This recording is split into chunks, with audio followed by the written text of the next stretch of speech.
Over the summer, I came out with a video. Whatever happened to Ron DeSantis?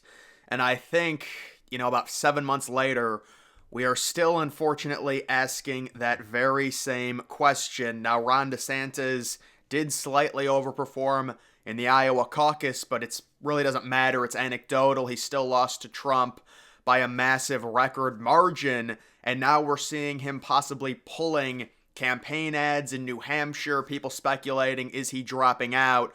I would expect in the coming weeks he would drop out and endorse Donald Trump to try and save his own political career. But the fall of Ron DeSantis has really been sad, going from the hottest young, and I say hottest in terms of not looks, just more so political sense, going from that to where he is today, the massive win in the 2022 midterms by 20 points in a swing state. I would say almost single-handedly swinging Florida to a Republican state, which is huge for conservatives in terms of winning the election. You could argue, well, Trump won Florida in 2016, 2020, but now it's 2016, 2020, Florida was a complete swing state going into the election. Now it's not.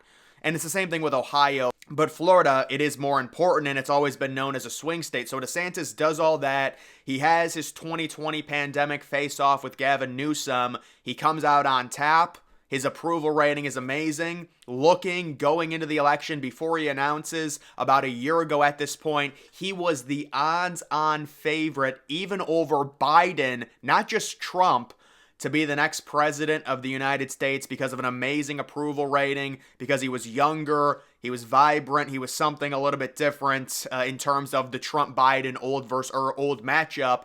So what happened? People are searching. What went wrong with Ron DeSantis, his campaign, the terrible X launch, him not being personable, not wanting to appear on talk shows. Guys, you can blame it on a lot of different things, and there was actually a pretty sad story that came out.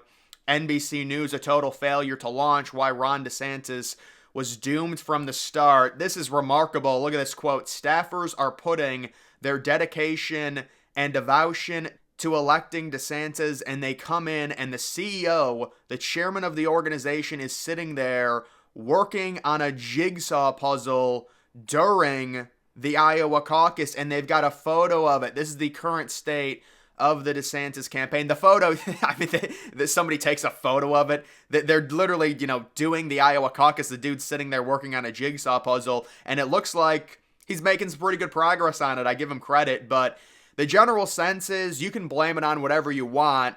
I just think the whole DeSantis, Trump, Nikki Haley thing, it's a microcosm of where the Republican Party is, and DeSantis was seen as more of an establishment candidate.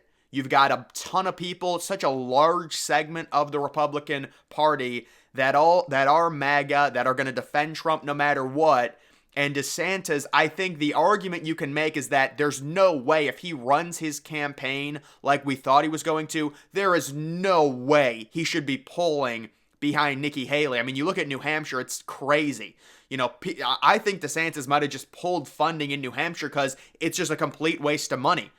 You're at 5 or 6%. It's not going to happen. You look at the recent polls, you are getting crushed by both Haley and Trump. So I think if DeSantis ran his campaign better, he would certainly have more donor money and be in a better position than Nikki Haley, maybe getting 20 or 25%. Nikki Haley's down at 10 or 11. That's not what's happening because his campaign was run so poorly. He was kind of showing off this elite type thing where he didn't want to do interviews.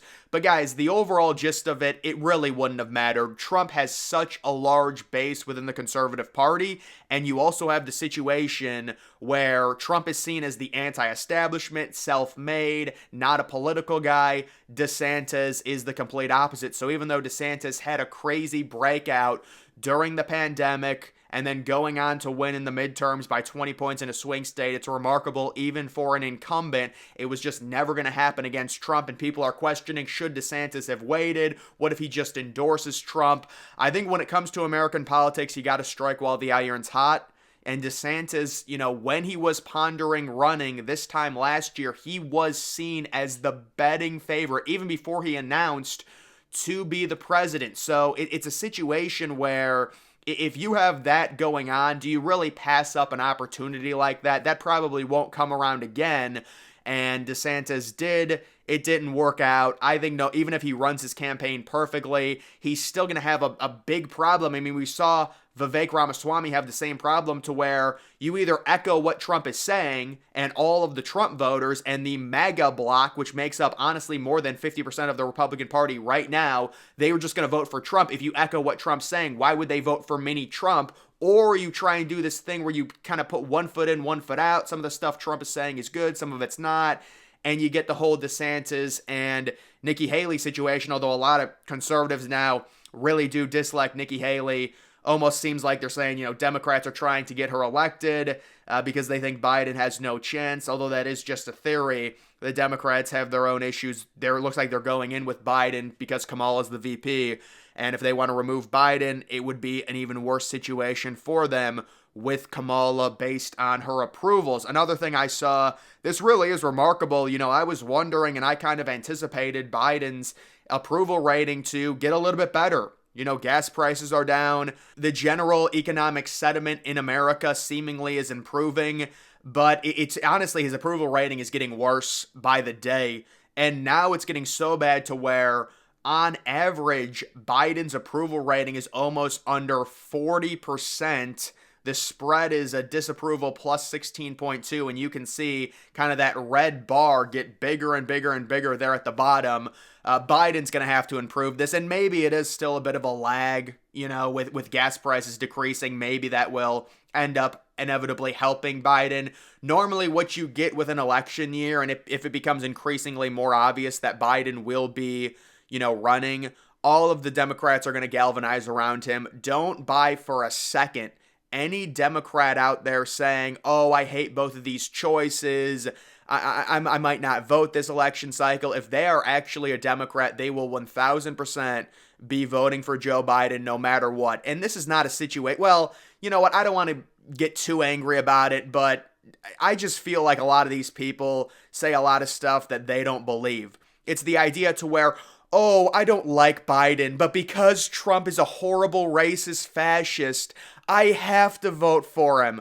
I feel like they'd be saying the same exact thing if it was DeSantis. I mean, they're just Democrats, and they're going to vote for the Democratic nominee, whether he's 500 years old or a second grader, no matter what. And it's the same thing with conservatives, don't get me wrong. I'm not saying it's any different, but it's just like all of this posturing by these people. Maybe RFK can get the ball rolling on an independent party because we've seen so much polarization with the left and the right. Maybe obviously he's not going to win. He's not going to come close to winning. Both conservatives and liberals are going to categorize, if you vote with RFK, you're voting with the other side, which technically is true to a degree. But of course, they just want all the votes. Maybe if RFK can squeak out 12 or 13%, that could set up an independent run from somebody in 2028. Now, in 2028, I am anticipating The Rock, Dwayne Johnson, to really get into politics. He's behind the scenes making some moves. I don't know if he would run as an independent. The speculation, and just based off of what I think The Rock's political views are, I think he leans slightly left personally. It's nothing crazy, but that's just the vibe I get from The Rock right now. Maybe that's a misrepresentation of his views. He really doesn't share much, but he does seem like a person that wants to be liked, and maybe if RFK gets the ball rolling on a potential independent candidate actually doing something in an election, in the general election, maybe getting double-digit % vote in terms of the popular vote. He's not going to win a state, or at least I'd be shocked if he won a state. Maybe that would cause someone in 2028 that's an independent to try and really make headway. A lot of the problem is some of these people are just so bullheaded. It's like, oh, if we can't have an independent, because an independent, heaven forbid they have some of the opposite party views. It's like a team. It's like, oh, I'm conservative, I can't have any views that are left wing. Oh, I'm liberal, I can't have any views that are conservative. Technically, independent people fall in both of those umbrellas. They've got some views that are left wing, some views that are right wing. So a lot of people, no matter what, will not vote for an independent candidate for that reason. And then the bigger reason is because if I vote for an independent candidate and I lean to the right, it's really just helping Biden or whoever the left-wing presidential candidate is.